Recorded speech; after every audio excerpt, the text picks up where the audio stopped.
तो क्या एलिमिनेशन से पहले सना सुल्तान को एक्सपोज कर रहे हैं अनिल कपूर, क्योंकि लग तो कुछ ऐसा ही रहा है।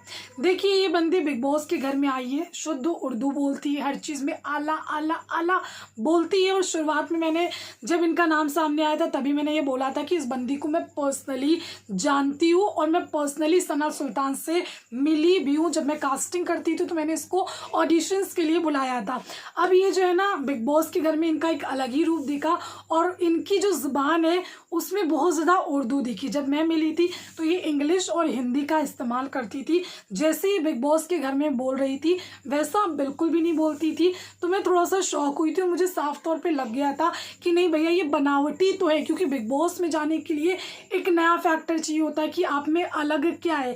जैसे कि शिवानी की एक गाँव वाली लैंग्वेज है तो उसको लाया गया, लेकिन सना की जो लैंग्वेज है ना, सना सुल्तान की, वो बनावटी है। भले उसने स्पेशली सीखा होगा वर्ड्स, लेकिन वो हमेशा से वैसा नहीं बोलती थी, जो कि साफ तौर पे पता चलता है।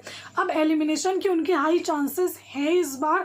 तो यहाँ पर अनिल कपूर उनसे ऐसे ऐसे शब्द निकाल करके पूछ रहे हैं, ऐसे ऐसे जिसका जवाब बिल्कुल भी सना सुल्तान नहीं दे पा रही है। और वो कह रही है कि आप कहाँ कहाँ से ढूंढ करके लाए हो ऐसे ऐसे शब्द, जिसके बाद अरमान मलिक कह रहे कि इतने दिन से हम लोग को पागल बता रही थी कि हमको उर्दू आती है, इसको उर्दू का ए भी नहीं आता। इस तरीके से ये सारी चीज़ें कहते हुए नजर आते हैं। तो देखिए सना सुल्तान, भले कुछ लोगों को मेरी बात बुरी लग सकती है, लेकिन बंदी स्वीट है नो डाउट, लेकिन बिग बॉस में जाने के लिए हो सकता है कि उसमें इस चीज़ का सहारा लिया हो कि मैं उर्दू बोलूँगी बिग बॉस के घर में, सिर्फ इस तरीके की बातें बोलूँगी, तो इस वजह से उनको शो में लाया गया हो। लेकिन रियल लाइफ में जब मैं उससे मिली हूँ तो वो बिल्कुल भी ऐसा नहीं बोलती थी, उसका ये बोलना था ही नहीं। जितना वो उर्दू बिग बॉस के घर में बोल रही वो ऐसी बिल्कुल नहीं थी गाइस। ये ऑनेस्टी के साथ मैं बोल रही हूँ, क्योंकि मैं मिली हूँ उस बंदी से, उससे मैंने बात करी है, तो वो कभी भी ऐसे बात करती नहीं थी।